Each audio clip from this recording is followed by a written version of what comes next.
우리가 읽었던 본문에는 마리아가 나오고 요셉이 나와요. 마태복음 1장은 요셉에 대한 이야기가 조금 더 있고요. 그리고 이것과 병행 구절이라고 할 수 있는 누가복음에는 마리아에 대한 이야기가 조금 더 나옵니다. 자, 성경을 보면은 예수를 만난 모든 사람들, 대부분의 사람들이 치유를 받아요. 병 고침을 얻고 문제를 해결합니다. 그리고 어쨌든 큰 변화를 가져요. 믿지 않았다가 믿고, 충성되지 않았다가 완벽한 충성을 가하고, 예수께로부터 돌아섰다가 다시 완전히 180도로 변하는 이런 사건들을 많이 봅니다.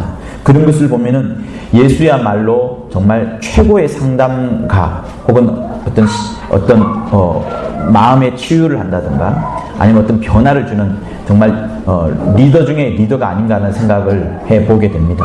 그런데 우리는 예수를 생각해 볼 때 단순히 예수를 하나님의 아들로라고 생각할 수 있겠지만은요, 예수는 이 땅에 오실 때 분명히 또 반드시 사람으로 오셨다고 했어요. 사람으로 오신 겁니다. 우리는 베레아 사람이기 때문에 잘 알고 있어요. 예수께서 태중에 있을 때, 그리고 태어났을 때, 그리고 침례받기 전까지는 그는 하나님의 아들로서 어떤 큰 행사를 한 것이 없습니다. 거의 사람과 진배 없도록 그렇게 사셨어요. 물론 성경에는 그 성전에 올라가서 랍비들하고 이야기하는 장면, 또 몇 가지의 사건들이 있긴 하지만 그것이 물리를 걸어가거나 어떤 큰 이적을 일으키거나 하는 그런 것과 비교해 볼 때는 그냥 단순한 사람에 불과합니다. 다시 말하면 참 사람 중에 사람이라는 거죠. 그래서 예수의 사람 되심에 대해서 한번 생각을 해봤으면 합니다. 자, 예수의 모친이 마리아고 예수의 부친이 요셉인데요. 만약에 이런 생각을 한번 해봤어요. 부모가 어떤 사람이냐에 따라서 자식은 절대적인 영향을 받습니다. 거의 자녀의 입장에서는 자기 아버지와 자기 엄마는 신적인 존재와 마찬가지입니다. 아빠는 이 세상에서 싸움을 제일 잘하고 가장 돈을 많이 벌고 최고로 힘센 사람으로 생각을 해요.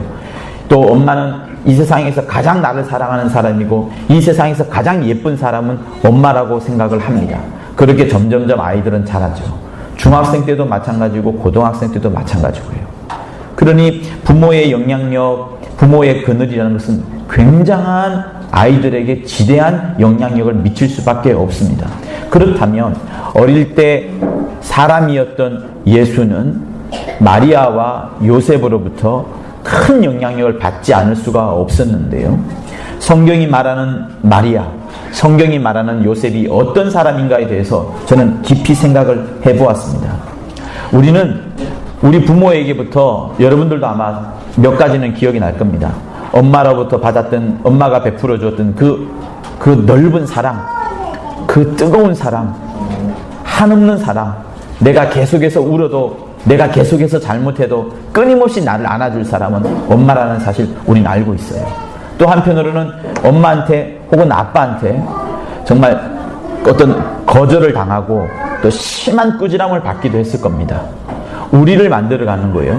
여러분 각자를 만들어가는 것은 무엇이냐면 그 어릴 때 아버지로부터 받았던 그 거절, 아버지로부터 받았던 어떤 큰 꾸지람, 혹은 어머니로부터 받았던, 어머니가 베풀어줬던 그 넓은 사랑, 그런 것들이 우리를 만들어가고 우리를 형성해 나갑니다.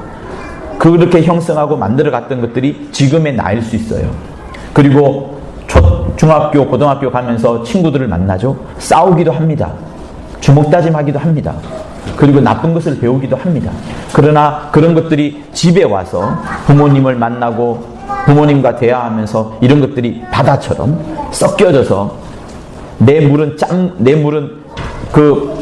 강물이 오염되고 막 그렇게 혼탁한 물인데 바다에 들어가면 완전히 깨끗해지고 정말 정결하게 변하는 것처럼 가정에 들어오면 부모와 대화하면서 학교에서 있었던 일, 또 어떤 죄악의 거리들을 본 이런 모든 것들이 사라지게 되고 눈 녹듯이 녹게 됩니다. 그러니 부모의 역할이라는 것은 상당히 중요하고요. 부모의 그 부모가 갖고 있는 성품과 인격과 말들을 닮아서 우리를 형성해 나가고 있는 것이 바로 우리 아이들인 것과 마찬가지인 것 같습니다. 그러니 이 요셉이 어떠했으며 이 마리아가 어떤 인품을 갖고 있는가를 다시 한번 봤으면 하는 거예요. 그래서 만약에 예수께서 부모가요, 마리아가 어떤 우울증이 있다고 한번 해보셔요. 여러분, 우리 여성분들 중에는 출산을 하면서 처녀일 때만 해도 굉장히 자신감을 가지고 진취적이었고 공부도 열심히 하고 뭐 그랬던 사람인데, 자녀를 가지면서, 태중에 아이를 가지면서 갑자기 어떤 우울증에 빠지는 그런 사람들도 더러 있습니다. 저도 신혼 때에 이 동네에서 살았거든요. 월드 메리디안에서 살았는데 전도하다가 그렇게 우울증에 걸린 사람을 만난 적도 있어요. 그리고 그 사람과 여러 이야기를 나눈 적도 있고요. 지금도 제 머릿속에는 그 사람에 대한 기억이 남아있어서 어떻게 자모 목장을 운영해야 될까 하는 그런 생각들이 늘 있습니다. 자, 그러니까 엄마가 우울증 환자면 자식에게 영향력이 안 갈 수가 없어요. 그래서 이것을 아빠가 도와주든지 집안에서 도와주든지 해야 됩니다. 반대로 요셉이 굉장히 그 헤롯 대왕처럼 폭군이었다라고 합시다. 그러면 주먹을 잘 쓸 것이고요. 늘 주먹을 피해 다니는 예수가 되었을 것이고요. 그리고 좀 덩치가 커지면은 아빠한테 대항하고 아빠와 싸우려는 그런 마음도 들 것이고요. 왜? 엄마를 보호해야 되니까. 나머지 동생들을 보호해야 되니까. 그 폭군의 아빠로부터. 그러니 부모가 어떤 사람이냐에 따라서 영향력을 받지 않을 수가 없습니다. 예수께서 이 땅에 오셨을 때에, 저는 하나님께서 예수를 이 땅에 심으실 때에, 예수를 보내셨을 때 수많은 남자와 여자가 부부가 있지만 그 중에서 이 정혼한 사람들을 골라야 되겠죠.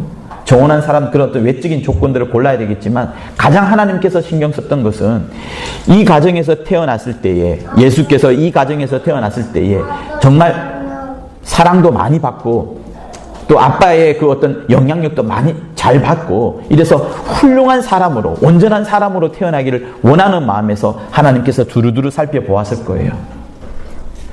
혹시나 그럴 리는 없겠지만 그래도 폭군 아빠 아래서 또 우울증 있는 엄마 아래서 자라났다 그러면 예수뿐만 아니라 예수 밑에 있는 수많은 동생들도 굉장히 좋지 않은 영향력을 받았을 겁니다. 그렇기 때문에 하나님은 그렇게 두루두루 살펴보신 거예요. 족보를 따라갈 수도 있겠습니다. 그러나 그것보다도 우리는 지금 신앙을 보자는 거죠. 믿음을 한번 보자는 거죠. 마리아가 어떠했으며 요셉이 어떠했는가를 한번 보자는 겁니다. 자, 여러분, 누가복음 2장을 한번 보셔요. 누가복음 2장에는 마리아에 대한 이야기가 조금 나옵니다.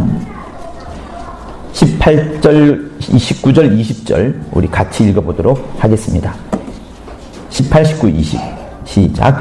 듣는 자가 다 목자의 말하는 일을 기이 여기되 마리아는 이 모든 말을 마음에 지키어 생각하니라. 목자가 자기들에게 이르던 바와 같이 듣고 본 그 모든 것을 인하여 하나님께 영광을 돌리고 찬송하며 돌아갑니다.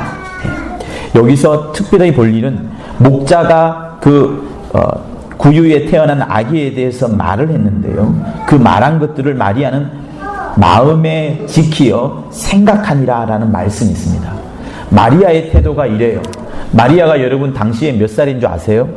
15세 혹은 16세였습니다. 많으면 15세, 16세였어요. 대부분 14, 13대 아이를 가졌거든요. 당시에. 그러니 굉장히 어릴 때입니다. 이렇게 어릴 때에 마리아가 덜컹 어떻게 되냐면 임신을 하는 겁니다. 그러면 여러분, 우리가 올로 감독님으로부터 수많은 말을 들었잖아요. 당시 율법이 엄했었기 때문에 바리새인들이 굉장히 활동하던 시기였기 때문에 죄가 있으면, 특히 간음이라는 부분에 죄가 있으면 당연히 돌로 맞아 죽는 그런 삼엄한 시대였습니다. 그런데 지금 마리아는 본인에게 성령으로 인하여서 아이를 가진다라고 했을 때 마리아는 그거를 충분히 거부할 수 있어요. 아니, 내가 하나님의 일을 하는 것은 좋은데 왜 처녀의 몸에서 내가 애를 가집니까? 분명히 내가 애를 가진다 하면 주위에 있는 수많은 사람들이 나에게 돌팔매를 할 것이고 요셉은커녕 나를 오히려 많은 사람들이 죽이려고 할 겁니다 라고 생각을 할 겁니다. 그렇지만 마리아는 성령이 자기에게 나타나 천사가 일러주는 말로 인하여서, 가브리엘이 일러주는 말로 인하여서 아이가 있을 것이라는 것에 대해서 그리 하옵소서 라고 순종하는 믿음을 보입니다. 사실 이 믿음은 갖기가 쉽지 않아요. 그러니 마리아가 갖고 있던 그 신앙, 성령이 자기에게 임하면은 아이가 가질 것이고, 또 아이가 가질 것에 대해서 천사가 일러줄 때에 그것을 거부하지 않냐고 그대로 되기 원하나이다 라고 말할 정도로 마리아는 하나님이 전해주시는 말씀을, 천사를 통해서 하나님이 전해주는 말씀을 그대로 순종을 합니다. 자기의 목숨을 내놓고 순종을 하는 거죠. 그러니 마리아의 그 기본적인 믿음을 하나님이 딱 보셨을 것이고, 그 믿음을 간파하고서 하나님께서 천사를 보내어서 가브리엘에게 보내서 얘가 제일 좋다, 얘가 합당하다라고 생각을 했을 것이고, 이 합당하다는 그 믿음을 따라서 마침내 천사가 가서 확인해 봤더니 역시나 하나님께서 점지해 주신 대로 딱 그 믿음을 발휘하는 겁니다. 주의 뜻대로 되기를 원하나이다. 성령으로 잉태돼도 괜찮습니다. 혹시 자기가 죽을지도 모르겠지만 그 위험을 감수하고 마리아가 이런 결정을 하는 겁니다. 그러니까 이 기본적인 하나님의 말씀을 사모하고 하나님의 뜻대로 돼도 된다는 것, 특별히 자기 목숨을 죽는다 할지라도 이것을 받아들이는 마리아의 신앙을 여러분 잘 보았으면 하는 거예요. 그래서 우리가 자녀를 키운다 할 때에 첫 번째로 가져야 될 것이 바로 이겁니다. 하나님을 향하여서 내가 과연 순종할 수 있느냐. 그 순종이라는 것은 단순한 순종이 아니에요. 여러분, 우리가 헌신의 기간입니다. 며칠 뒤면 헌신을 해야 되는데요.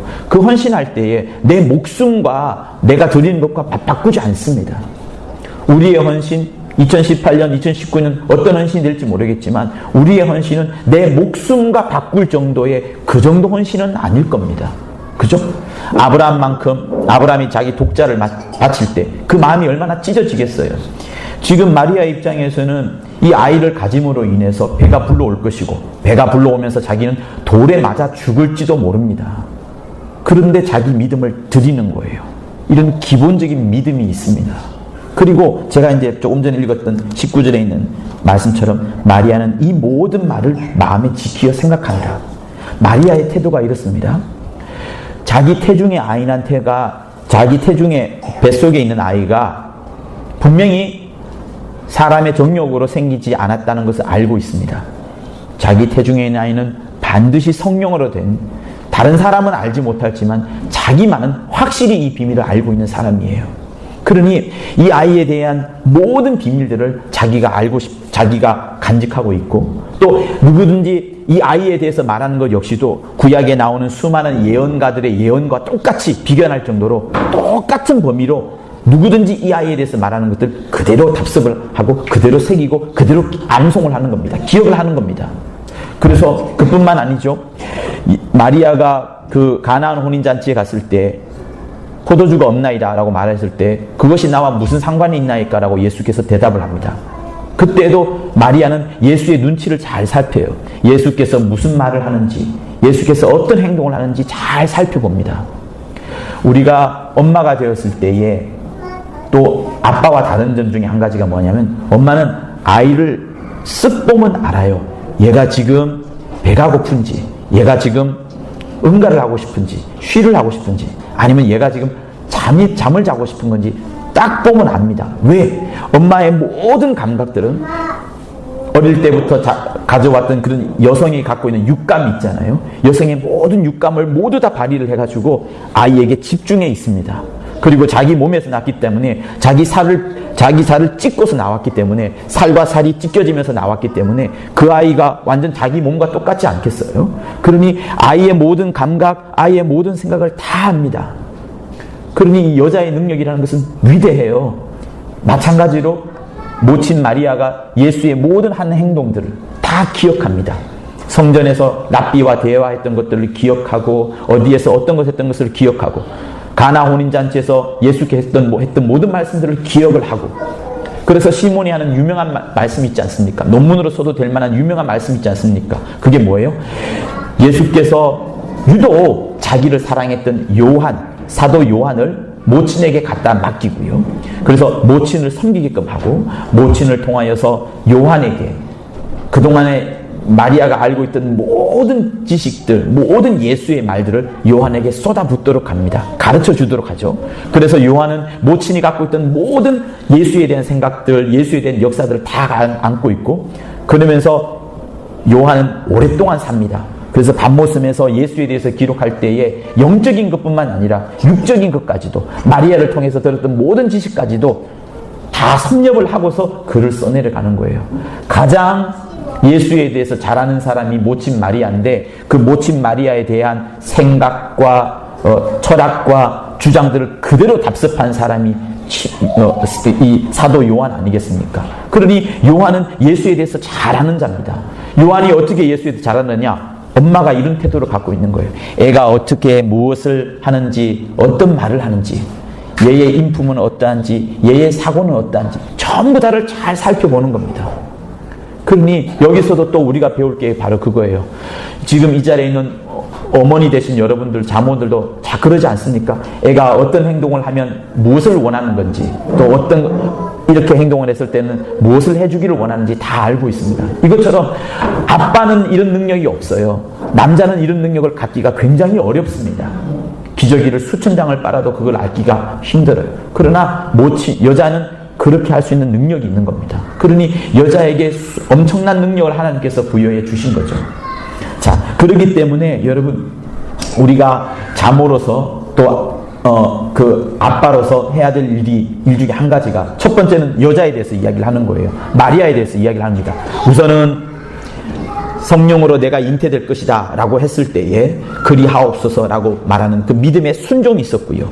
그 다음에는 아이를 잘 살피는 거죠. 애가 무슨 말을 하는지, 애가 어떤 행동을 하는지, 그리고 장차 이 아이는 어떻게 잘할 것인지, 이런 것들을 잘 살펴보는 것이 엄마입니다.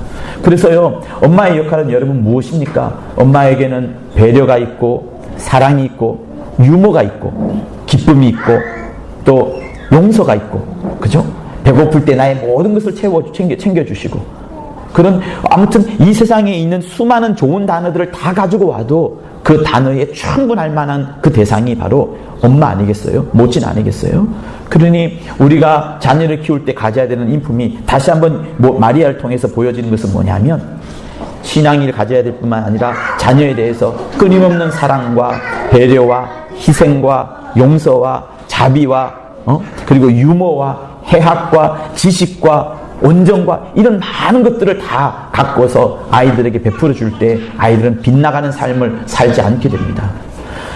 세상에 있는 여러 유명한 사람들을 보면은요, 대부분이 다 부모가 다 훌륭한 사람들이었어요.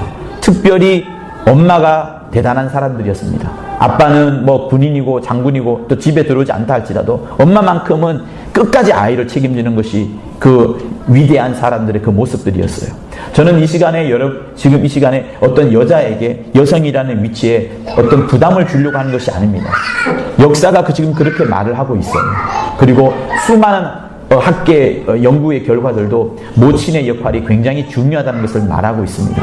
그렇기 때문에 여러분, 마리아가 하나님의 뜻에 목숨을 건 순종을 먼저 보여주었고, 그러면서 그의 헌신과 이런 신앙의 고백을 통해서 예수가 마침내 이 땅에 오게 된 겁니다. 그러니 여자의 역할이라는 것, 모친의 역할이라는 것, 마리아의 역할이라는 것은 굉장히 크다는 것 여러분 알아주셨으면 하는 겁니다. 그리고 또 한편 우리가 봐야 될 사람은 요셉이에요. 재밌는 것은 뭐냐면 19절에, 역시 여기에도 19절인데요.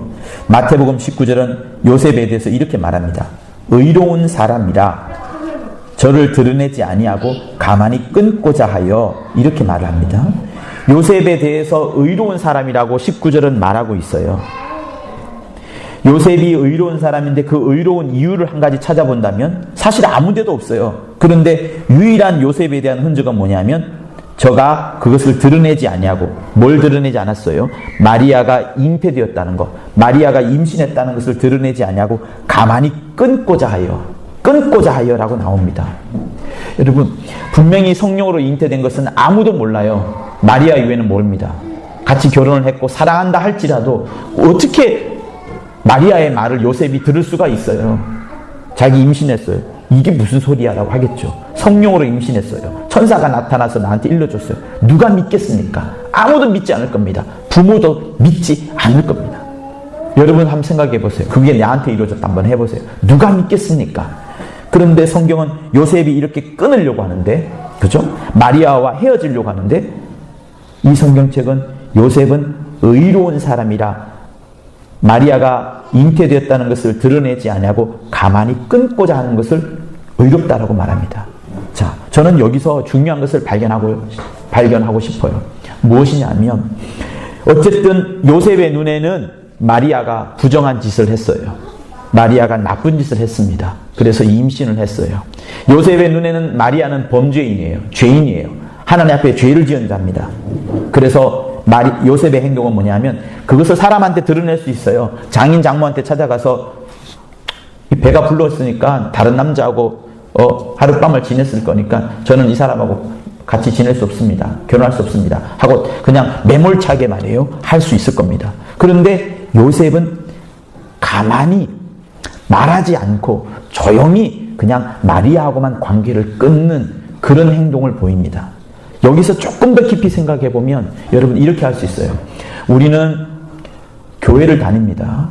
교회는 다른 세상과 다른 중요한 다른 하나의 어떤 장치가 있어요. 세상과 다른 분명한 조건들이 있습니다. 그게 뭐냐면 세상에 있는 모든 곳에는 잘못을 저질렀을 때 그 잘못을 덮지 않습니다. 그 잘못을 어쨌든 지워야지 그 조직과 단체가 제대로 성장을 하죠.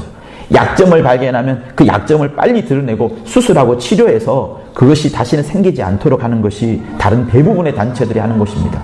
그런데 교회만큼은요, 누군가가 죄인이 오면 그 죄를 드러내는 것이 아니고 오히려 죄를 용서하고 죄를 드러내지 아니하고 그것을 떠안고 갑니다. 마치 우리 부모가 내 잘못을 했을 때 너 이거 잘못했다라고 끊임없이 말하지 않잖아요. 평소에 몇 가지는 이야기를 해요. 그러나 내가 심각한 잘못을 했을 때, 학교에서 정말 엄청나게 막 사람하고 싸웠을 때, 아니면 뭔가를 훔쳐와가지고 경찰서 끌려갔을 때, 그때요, 그렇게 심각한 상황에서는 부모가 나를 꾸지람하지 않습니다. 방 안에 들어가 있어라 하고 말하고 오히려 나를 위해서 고생했다라고 따뜻한 밥을 지어주거나 하죠. 그때 우리는 눈물을 왈칵 쏟지 않나요? 그러니 교회라는 곳은 여러분 가정보다도 집안보다도 어떤 집보다도 더 뛰어난 곳이라 용서가 있어야 되고요. 어떤 죄가 있더라도 죄를 드러내는 것이 아니라 함께 안고서 함께 울고 함께 통곡하고 다시금 이렇지 하지 말자라고 하고 다시 죽게 달려가는, 그래서 사랑과 용서가 많은 곳이 교회입니다. 그런데 지금 요셉의 행동을 보면 그와 비슷해요. 요셉은 자기가 입법자가 되지 않았습니다. 자기가 심판자가 되지 않았어요. 성경에 보면 심판자와 입법자가 되는 것은 숯불을 자기 위에 머리에 올리는 것이라고 성경은 이야기하고 있습니다. 성경은 우리에게, 구약은 모르겠어요, 신약에 왔을만큼은 남의 죄를 들춰내거나 남을 정죄하거나 남을 비방하거나 남을 판단하는 것에 대해서 결코 주님께서 그것을 좋게 보지 않는다는 것을 끊임없이 말을 합니다. 제자들에게 전도하러 갈 때도 너가 누구를 만나든지 그를 죄사함을 먼저 하라, 죄사함에 대해서 먼저 이야기를 하고 있어요. 항상 주님은 용서와 사랑, 죄사함에 대해서 이야기를 하거든요. 그런데 요셉이 그러는 거예요. 요셉은 입법자가 아닙니다. 심판자도 아니에요. 남을 정죄하고 비난하지 않습니다. 자기와 결혼해야 될 마리아에 대해서 분명히 마리아가 잘못을 했는데 그 잘못을 드러내지 않습니다. 오히려 한다면 껴안고 살기는 힘들죠. 도저히 못하겠으니까. 그래서 가만히 끊고자 하는 거예요. 어떻게 보면 여러분, 우리 교회가 지금 만난 사태에 대해서 다시 한번 이 말씀을 갖고 적용해 볼 수도 있어요. 정말 우리 중에 혹시나 교회에 어떤 그런 일이 생겼다 하면 여러분, 우리가 해야 되는 건 뭐예요? 우리 모두는 정결해야 되기를 원합니다. 이 땅에 예수를 보내주신 이유가 뭡니까? 예수를 한마디로 말하자면 우리 죄를 씻어주는 거예요. 또다시 한마디로 말하자면 하나님의 거룩한 양입니다. 거룩이에요. 정결이에요. 깨끗함이에요. 예수를 말하자면, 한마디로 말하자면 이겁니다. 그러니 하나님께서 얼마나 우리가 정결하여 지기를, 얼마나 우리가 거룩하여 지기를, 얼마나 우리가 죄가 없기를 원하겠습니까? 그러니 하나님은 우리를 향해서도 죄를 지었지만 죄를 인하여서 예수의 피로 씻은 다음에는 이후에는 또다시 정결하기를, 죄를 짓지 않기를, 거룩하기를, 하나님 앞에 신령하기를 원하시는 분이 하나님이셔요. 그러니 여러분, 우리가 신앙생활을 하다가 끊임없이 죄를 짓게 된다면, 여러분 그렇게 된다면 하나님을 못 만나지 않겠어요? 우리의 입술과 우리의 마음과 우리의 행동들이 항상 거룩 속에 있어야 되고 정결 속에 있어야 되는 것이 하나님이 원하시는 바입니다. 그렇다면 요셉의 이 행동에서 요셉이 원했던 것은 바로 그거예요. 요셉은 지금 용서를 모릅니다. 예수를 아직 만나지 않았어요. 구약의 사람입니다. 그렇지만 성경은 요셉에 대해서 말하기를 의로운 사람이라 말하는데, 요셉의 행동을 보니 아무 말하지 아니하고 그 죄를 드러내지 아니하고 가만히 끊고자 하는 그거. 여러분, 우리가 죄인을 만나면, 악한 사람을 만나면 어떻게 돼요? 그 사람을 향하여서 때릴 수 있어요. 너 나쁜 짓 했으니까 때리고 막 항거하고 할 수 있습니다. 그러나 최고의 방법은 내가 때리는 순간 나도 죄를 짓는 거예요. 그 사람이 나한테 욕을 하면 나도 욕하잖아요. 그럼 내가 욕하는 것 역시도 죄를 안 짓는 게 아닙니다. 그러니 좋은 방법을 요셉이 지금 하고 있는데 가만히 끊는 거예요. 악한 사람으로부터 나를 끊어내는 겁니다. 죄를 지은 사람으로부터 나를 끊어내는 거예요. 이 정도만 해도 충분히 잘하는 겁니다. 예수만큼 용서하는 거예요. 이 사람에게 다가가는 것은 정말로 어려운 일입니다. 사람을 용서한다는 것은 진짜로 어려운 일이에요. 다른 사람의 죄를 사한다는 건 정말로 어려운 일이에요. 이 세상에 어떤 종교가 예수님처럼 원수를 사랑하라는 말이 어디 있어요? 하나님의 아들이 아니고서는 할 수 없는 일을 예수께서 하셨고 우리에게 다시 그것을 말씀하시는 겁니다. 그런데 우리가 그 정도를 못한다 하면 그나마 우리가 최고로 잘할 수 있는 것은 무엇이냐면 요셉의 이 행동이에요. 죄를 드러내지 아니하고 다른 사람의 심판자가 되지 아니하고 내가 법을 만들어가는 것처럼 막 법을 만들어가서 그 사람을 정죄하고 비방하고 판단하는 것이 아니라 그 모든 것들은 하나님께 맡겨드리고 나는 오히려 죄를 짓지 않는 그 사람에 대해서 말하기도 싫고 그 사람에 대해서 죄를 보지도 아니하고, 여러분 죄를 계속 보면 어떻게 돼요? 그거 닮아가고 싶어요. 그러니 요셉은 지금 놀라운 일을 하고 있는 겁니다. 가만히 끊어내는 거예요. 그 사람을 향해서 비방하지도 않고요. 그 사람에게 마음에 상처도 주지 않고요. 그러니 여러분, 여기에서 요셉의 행동을 보면서 우리 아빠의 행동, 부모의 행동을 여기서 다시 배울 수 있습니다. 그러니 요셉이 이런 마음이었으니 요셉이 예수를 향하여서, 예수의 동생들을 향해서 어떤 마음을 품었겠어요? 요셉 역시도 의로운 사람인데 그 의로움에 대해서 하나님이 말씀하시기를 드러내지 아니하고 가만히 끊고자 하는 그 모습을 하나님께서 또한 보신 겁니다. 그리고 나서 요셉에게 다가가서, 야 요셉아, 네 안에 마리아 데려오기를 무서워하지 마라. 성령으로 된 거다. 이렇게 말을 해줍니다. 요셉은 여전히 마음속에 여러분 의구심이 있어요. 천사가 나타나서 나한테 말을 했지만 여전히 마음속에 의구심이 있습니다. 그리고 끊어내도 돼요. 마리아 모른 척 해도 됩니다. 그렇지만 마리아를 떠안죠. 그러니 두 사람, 마리아와 요셉은 정말 대단한 사람인 거예요. 어떻게 보면 부모로서, 우리가 이 땅을 살고 있는 우리 부모로서 가장 모델이 되는 사람, 부모의 모델이 되는 사람이 마리아와 요셉일 수 있어요. 신앙이 있죠. 그럼에도 불구하고 순종하죠. 헌신하죠. 목숨을 걸고 믿음의 고백을 하죠. 그리고 자식이 하는 모든 행동을 잘 살펴보죠. 그들이 했던 말도 잘 들어보죠. 끊임없이 자식을 관찰해주죠. 그리고 자식이 다가올 때는 사랑과 헌신과 기쁨과 희락을 주고 유머 감각도 있고 지혜롭기도 하고 안아주기도 하는 이런 모든 모습들을 엄마가 보여주었던 것이고, 또 한편 아빠 요셉은 성품이 이렇습니다. 의로운 사람인 거예요. 꾸지람을 했을 때도 꾸지람하지 않았을 겁니다. 죄를 드러내지 아니하고 가만히 끊고자 했던 요셉의 모습이라면 이 요셉은 아마 자식한테 굉장히 인자했을 거예요. 잘못을 발견했을지라도 바로 혼내지 아니하고 소곤조곤 조용조용히 이야기를 했거나, 아니면은 또 다른 어떤 자식이 잘 깨달을 수 있도록 율법을 가져와서 가르쳐 준다거나, 아니면 자기가 경험했던 어떤 과거의 이야기들을 끄집어내서 자식들을 가르쳐 줬을 그럴 인품인 겁니다.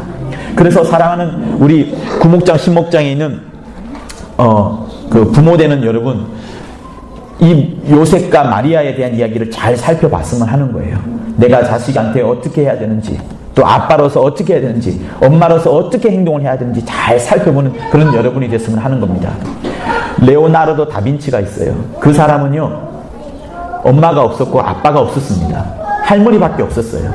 그런데 이 할머니, 레오나르도 다빈치의 할머니는 이 레오나르도 다빈치가 학교 갔다 돌아오면 항상 해주는 말이 있습니다. 그래, 오늘은 무엇을 배웠느냐 하면서 아이가 말을 하도록, 아이가 학교에서 있었던 모든 이야기들을 다 끄집어내도록 항상 질문을 했다고 해요. 그래서 이 아이는 할머니 만나서 말하는 것이 그토록 즐거웠고, 말을 하면서 새로운 지식을 얻고 또 아이디어가 떠오르기를 하면 그것을 노트에 적기도 하고 하면서 정말 위대한 사람이 된 사람이 레오나르도 다빈치 아니겠습니까? 부모가 없이도 할머니의 역할만으로 그저 질문하여 주고, 마치 엄마가 가졌던 그런 모성과 배려와 희생과 유머와 지식과 이런 많은 것들로 아이를 안아줬더니 이렇게 위대한 사람이 된 겁니다. 여러분, 우리가 자식을 왜 위대하게 키워야 될까요? 그리고 우리가 왜 마리아와 요셉에 대해서 배워야 될까요? 마리아와 요셉이 어떻게 보면 가장 정상적인 부모의 모델을 보여주었기에 예수께서 이 땅에 사람으로 있을 때에 가장 정상적인 사람의 모습, 참 사람의 모습을 그가 알게 되었고, 그러면서 그 이후에도 당신이 공생의 사역을 할 때에 많은 것들을 그가 그 육체로 있었던 많은 것들을 또한 응용하고 또 투입하면서 신령한 일들도 그가 감당해 왔던 겁니다. 우리 부모의 모델이 바로 저는 여기에 있지 않을까라고 생각하면서 여러분들에게 이 말씀을 준비했던 겁니다. 사랑하는 우리 자모 여러분, 그리고 사랑하는 우리 자부 여러분, 부모 되실 여러분, 요셉과 마리아에 대해서 다시 한번 생각하면서 마리아의 그 자녀를 살펴보는 그 마음, 또 요셉의 인자하면서도 화내지 않으면서도 죄를 끄집어내지 않으면서도 폭력을 쓰지 않으면서도 정말 자녀를 잘 케어해왔던 이런 모습, 두 사람의 성숙하고 헌신되고 신앙심 깊은 두 사람을 통하여서 이 예수가 태어났다는 걸 다시 한번 생각해 보시면서 우리 자녀들을 잘 키우는 여러분 모두가 되기를 예수 이름으로 부탁을 드립니다. 할렐루야.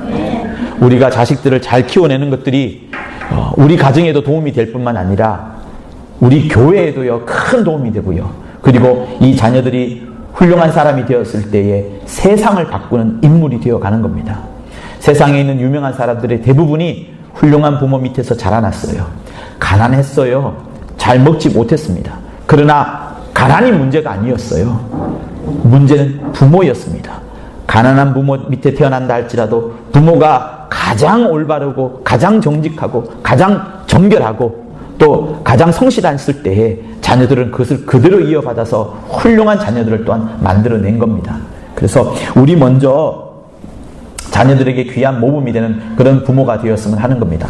쇳덩어리 있죠? 쇳덩어리가 처음부터 단단하지 않아요. 처음에는 물렁물렁합니다. 그러나 그 물렁물렁한 것을 땅땅땅 치고 물속에 들어갔다가 다시 뜨거운 데 들어갔다가 물렁물렁했던 그 쇳덩어리가 나중에 단단해지는 것처럼 지금의 우리 아이들은요, 저렇게 뛰어다니는 아이들은 물렁물렁한 그런 아이들이에요. 우리가 어떻게 땅땅땅 쳐주느냐, 어떻게 잘 다듬어 주느냐에 따라서 나중에는 견고한 쇳덩어리가 되어가는 겁니다. 시멘트도 그렇잖아요. 시멘트 처음 물 부으면 딱딱하지 않습니다. 물 붓고 양생이 잘 되도록 온도도 맞춰주고요. 잘 다듬어 줘야지 견고한 시멘트가 되어가는 겁니다. 우리 아이들에게 정말 좋은 것을 가르쳐주고 여러분들의 뒷모습을 보고 배울 아이들이니 우리의 뒷모습, 우리가 입술로는 믿으라 하지만 우리의 행동이 전혀 믿는 행동이 아니라면 아이들은 거기서 오는 괴리감으로 인하여서 더 힘들어질 겁니다. 다시 한번 요셉의 이 모습, 의로운 사람이라 저를 드러내지 않고 가만히 끊고자 했던 요셉의 모습, 그리고 누가복음에 있는 마리아의 모습, 모든 말을 마음에 지키어 생각하니라.